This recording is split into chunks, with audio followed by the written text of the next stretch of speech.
तो भाई फाइनली हमारे देश को एक ऐसा सोल्जर मिल चुका है जो अकेले ही पूरे पाकिस्तान को हिला सकता है। और आपको पता है उस सोल्जर का नाम क्या है?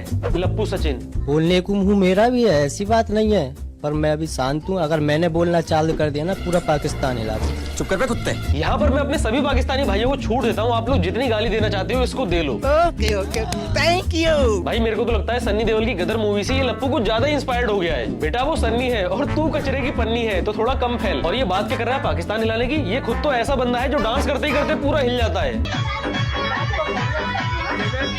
देख रहे हो भाई, आजकल ऐसे लौंडों के चक्कर में लड़कियां दूसरे देश से भाग के आ जा रही हैं। सॉरी, ऐसे लड़कों के चक्कर में दूसरे देश की 4 बच्चों की अम्मा भाग के आ जा रही है। और बेटे डांस करने में थोड़ा कमजोर लगा, वरना जो ये तेरी नस है ना, नहीं तो नस फट जाएगा।